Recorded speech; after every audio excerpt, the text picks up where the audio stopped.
तर आता जे कायनेमॅटिकल इक्वेशन आपण पाहिले तर त्याचा प्रत्यक्ष यूज या संदर्भात काही प्रॉब्लेम आपण डिस्कस करू. आता यामध्ये जर पाहिलं आपण तर पहिला प्रॉब्लेम आहे a ball thrown vertically upwards with a speed 20 meter per second. Okay, from the top of the building. Suppose आपण कन्सिडर करू की ही बिल्डिंग आहे. ओके, आता बिल्डिंगचा जो ग्राउंड सरफेस आहे, ओके, सो ग्राउंड सरफेस जो आहे आपण सी पॉइंटला घेऊ आणि बिल्डिंगचा जो टॉप आहे तो ए पॉइंटला घेऊ. ओके, सो ही जी बिल्डिंग आहे तर या बिल्डिंगच्या टॉपवरून एक बॉल थ्रो करण्यात आला व्हर्टिकली अपवर्ड्स म्हणजे वरच्या दिशेनं. आणि सो त्याची जी इनिशियल स्पीड होती म्हणजे ए या पॉइंटला असताना जी इनिशियल स्पीड आहे ती आहे 20 मीटर पर सेकंड. या स्पीडनं बॉलला अपवर्ड दिशेमध्ये थ्रो केलं. सपोज तो अपवर्ड पॉइंट कोणता आहे बी असं आपण कन्सिडर करू. आता बिल्डिंगची जी हाईट आहे ग्राउंड पासून ती आहे 25 मीटर. सो ही जी हाईट आहे ती आहे 25 मीटर. आणि पहिला प्रश्न आपल्याला विचारला आहे की how high ball will rise म्हणजे बॉल जो आहे हा किती उंचीपर्यंत जाईल हा पहिला प्रश्न आहे. आणि how long will it be before the ball hits the ground आणि बॉल जो आहे तो ग्राउंडला म्हणजे 0 हाईटला अर्थातच ग्राउंडला जेव्हा हिट करेल या वेळेचा टाइम ड्युरेशन आपल्याला कळायचा आहे. ओके, सो पहिल्यांदा आपण काय करू की बॉल जो आहे तो किती उंच जाईल हे विचार करू. आता एक लक्षात घ्या की बॉल हे जे डिस्टन्स ट्रॅव्हल करायला तर अशा वेळेस जेव्हा तो अप्पर साइडला जातो तेव्हा इनिशियल व्हेलॉसिटी काय होऊन जाते 0 होऊन जाते. ओके, हे काही लक्षात ठेवायचं आहे. आणि सो आता आपल्याकडे फर्स्ट केस साठी जो डाटा आहे तो आहे initial speed is equal to 20 meter per second. त्यानंतर व्हेलॉसिटी जी आहे ती आहे फायनल व्हेलॉसिटी 0. ऍक्सिलरेशन ते ग्रॅव्हिटीच्या अगेन्स्ट आहे so -10 meter per second square. आणि आपल्याला जी बॉलची या ठिकाणी हाऊ हाय म्हणजे डिस्टन्स कॅल्क्युलेट करायचं आहे. आता एक आपण असं कन्सिडर करू की जी मॅक्झिमम हाईट बॉलला अटेम्प्ट केली होती तिथून ग्राउंड पर्यंतचं अंतर सपोज आपण y कन्सिडर करू करण्यासाठी आपण y ऍक्सिस लावू. ओके, त्यानंतर बॉल जो आहे तो ग्राउंडवर नाही तर ए पॉइंटवर त्याला थ्रो करण्यात आलं होतं. आणि दॅट्स वाय या ठिकाणी मी सांगितलं होतं तुम्हाला की इनिशियल जे आहे इनिशियल हाईट ही 0 नाही तर इनिशियल हाईट ए पॉइंटवरून घ्यायची आहे. समजा ए पॉइंट जे आहे ते ग्राउंड पासून y0 डिस्टन्सला आहे असं आपण कन्सिडर करू. सो म्हटल्यास आपण लिहू की y0 जे आहे ते आहे 25 मीटर. ओके, जी की बिल्डिंगची हाईट आहे. आणि म्हणून आता आपल्याला AB मधलं जर डिस्टन्स काढायचं असेल हे डिस्टन्स तर आपल्याला y मधून y0 या ठिकाणी जे टोटल हाईट मधून बिल्डिंगची हाईट सबट्रॅक्ट करावी लागेल तर तो असेल बॉलनं जी उंची या ठिकाणी प्राप्त केली म्हणजे किती बॉल हाय गेलेला आहे. आता आपलं जे कायनेमॅटिकल इक्वेशन होतं तर आपल्याला माहिती आहे आपल्याला VUA आणि y. सो या ठिकाणी सेकंड कायनेमॅटिक इक्वेशन जे होतं ते होतं मग x is equal to x0 plus ut plus half AB square. Okay, आणि जे पहिले इक्वेशन होतं v is equal to u plus at. तर दोन्हीमध्ये आपल्याला टाइम डिफरन्शियल आहे पहा. सो डेफिनेटली आपण टाइम म्हणून काढू शकत नाही आणि त्यामुळे आपण तिसरं कायनेमॅटिक इक्वेशन वापरू. v square is equal to u square plus 2a in bracket x minus x0 हा आपण फॉर्म्युला आहे. परंतु आपण हे जे x आणि x0 आहे याच्याऐवजी काय घेतलं y आणि y0 घेतलेला आहे. सो आपल्याला या ठिकाणी काय करावं लागेल. So v square is equal to u square plus 2a आणि आपण पाहिलं आहे की जे हाईट आहे जे डिस्टन्स आहे ते आपण काय कॅल्क्युलेट केलं y minus y0. So y minus y0 आपण इथे प्लेस करू. आता फायनल व्हेलॉसिटी 0 आहे no matter. So 0 is equal to u square म्हणजे 20 चा स्क्वेअर घ्यावा लागेल प्लस 2 इंटू मायनस 10 ऍक्सिलरेशनची व्हॅल्यू मायनस g घेतली आपण आणि इंटू जे आपल्याला व्हॅल्यू काढायची आहे y मायनस y0 जे की आपलं AB डिस्टन्स आहे. So y minus y0 is equal to आता लक्षात घ्या हे जे 2 इंटू मायनस 10 आहे तर सपोज या दोघांचं आपण मल्टिप्लिकेशन पण घेऊन टाकू. ओके आता एक लक्षात घ्या पूर्ण राशी प्लस आहे ही लेफ्ट साइड सॉरी मायनस आहे कारण प्लस मायनस मायनस होणार पण इज इक्वल टू च्या अपोजिट साइडला येणार आहे म्हणून त्याला आपण काय प्लस घेणार. So 20 into y minus y0 आता एक लक्षात आलं प्लस मायनस मायनस आहे आणि मायनस 20 इज इक्वल टू च्या अपोजिट साइडला मग प्लस 20 झाले. पहिले काय आहे 20 चा स्क्वेअर म्हणजे 400 आणि यावरून y मायनस y0 ची जी व्हॅल्यू करायची आपल्याला ती असेल 400 upon 20 is equal to 20 meter. आणि म्हणून हे जी इथं आपण बिल्डिंगची हाईट घेतली होती AB जी आपल्याला कॅल्क्युलेट करायची होती तर ती आधी सॉरी बिल्डिंगच्या टॉपवरून किती बॉल हाय गेला तर ते होतं AB डिस्टन्स ते आलं 20 मीटर. इथं आपलं पहिले जे क्वेश्चन आहे तो सॉल्व्ह झाला. आता आपला सेकंड प्रश्न होता की तो किती टाइम घेईल म्हणजे त्याला ऍक्च्युअल कशाला हिट करायचं आहे ग्राउंडला हिट करायचं आहे. आता हे करत असताना टाइम ऑफ असेंट आणि टाइम ऑफ डिसेंट हे आपण सेपरेटली पण काढू शकतो आणि अनदर मेथड आहे की ज्यामध्ये ते आपण एकत्रित पण काढू शकतो. त्याबरोबर आपण मेथड 1 बद्दल डिस्कस करू.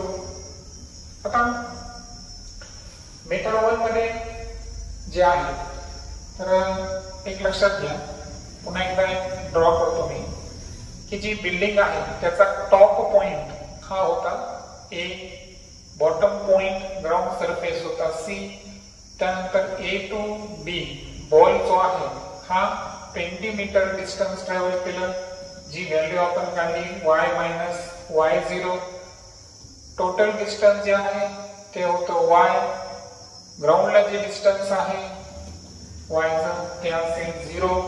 ओके तशा पद्धतीची सिच्युएशन होती.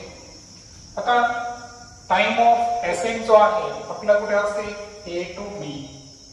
Okay so time of ascent जो आपल्याला करायचा आहे तो आहे की बॉल A पासून B पर्यंत जाताना कशा सिच्युएशन्स आहेत. आता आपल्याला माहित आहे की A पॉइंटला जी इनिशियल व्हेलॉसिटी होती ती होती 20 मीटर पर सेकंद. B जो टॉप पॉइंट होता बॉलचा त्यावेळेस फायनल व्हेलॉसिटी झाली 0. ग्रॅव्हिटीच्या अगेन्स्ट आहे म्हणून ऍक्सिलरेशनची व्हॅल्यू मायनस अप्रॉक्सिमेट आपण 10 घेणार. ओके तर अशा पद्धतीचे केसेस आहेत आणि सो यामध्ये सपोज जो असेंडिंग टाइम आहे त्या असेंडिंग टाइम आपण T1 कन्सिडर करू. सो फर्स्ट इक्वेशन आहे V is equal to U plus AT यामध्ये final velocity 0 U 20 minus 10 into t1 ची व्हॅल्यू. ओके, सो t ची व्हॅल्यू आपण अगोदरच सांगितलं की टाइम पिरियड सध्या असेंडिंग साठी आपल्याकडे काय आहे, time of ascend t1 consider केला आहे. So 10 t1 is equal to 20 and so t1 is equal to 2 second. Okay, त्यानंतर जी सेकंड केस आहे, सेकंड केस साठी काय करणार आपण, सेकंड केस साठी बॉल जो आहे हा बी पॉइंट त्याचा इनिशियल पॉइंट असेल आणि सी हा फायनल पॉइंट असेल. आता बी टू सी येताना इनिशियल वेलोसिटी काय झाली, 0. क्लिअर. त्यानंतर बॉल म्हणजे या ठिकाणी डिस्टन्स ट्रॅव्हल केला आहे. ओके, सो ते असेल y आणि सो आता आपल्याला बी टू सी काढायचा आहे. तर यासाठी आपण सेकंड इक्वेशन वापरू. सेकंड इक्वेशन आहे, आता ऍक्च्युअल फॉर्म आपल्याकडे कसा आहे, s is equal to ut plus half at square. Okay, या पद्धतीने आपल्याकडे, आणि यामध्ये आपण चेंज केला होता आठवत असेल तुम्हाला तर यामध्ये आपण x मायनस x0 घेतला होता. ओके, आणि या सूत्राला रिअरेंज करताना आपण लिहिलं होतं की x is equal to x0 plus ut plus half at square. Okay, आता हे करत असताना आपल्याला एक लक्षात ठेवायचं आहे की बॉल जो आहे तर बी टू सी जाताना त्याचं जे इनिशियल पोझिशन आहे म्हणजे y0 ही इनिशियल पोझिशन ही अबोव द ग्राउंड 25 मीटरची बिल्डिंग आहे आणि plus 20 meter height is equal to किती आहे, 45 मीटर. हे एक लक्षात घ्या. आणि त्यानंतर फायनली ग्राउंडला बॉल आलेला आहे त्यामुळे त्याचं फायनल जे डिस्प्लेसमेंट आहे ते काय असेल, 0 असेल. आणि सो फॉर्म्युला जो आपण चेंज करू तर फॉर्म्युला काय असेल, y is equal to y0 plus ut plus half at square. So y ची किंमत किती घेऊ आपण, 0. ओके, ग्राउंडला आहे इनिशियल म्हणजे टोटल 45 प्लस आता इथे इनिशियल स्टेज जी आहे बी टू सी ही 0 झाली आहे.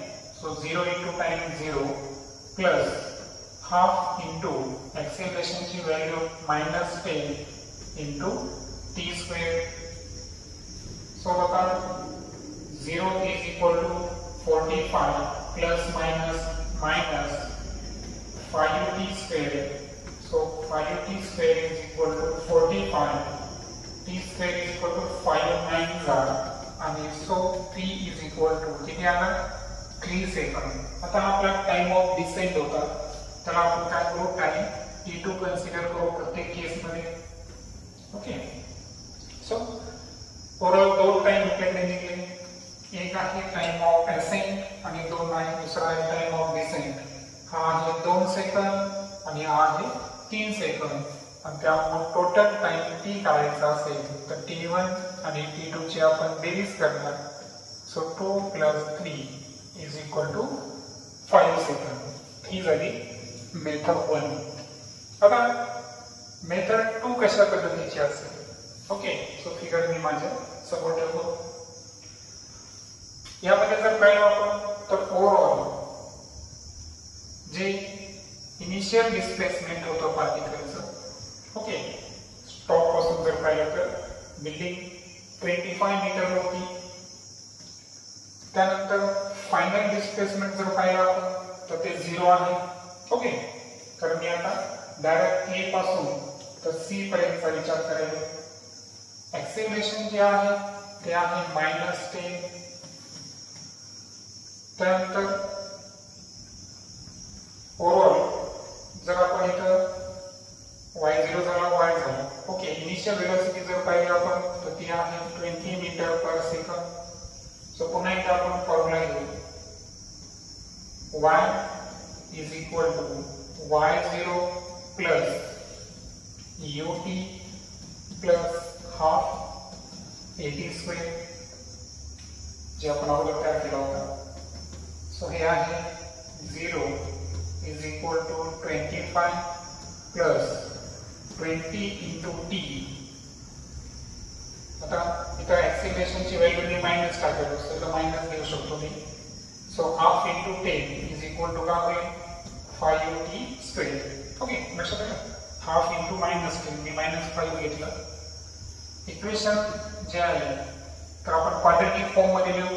हे मायनस इकडे काय झाले plus 20t minus plus 25 minus is equal to 0. आता 25 5 125 म्हणजे आता एका ठिकाणी प्लस आणि एका ठिकाणी मल्टिप्लिकेशन.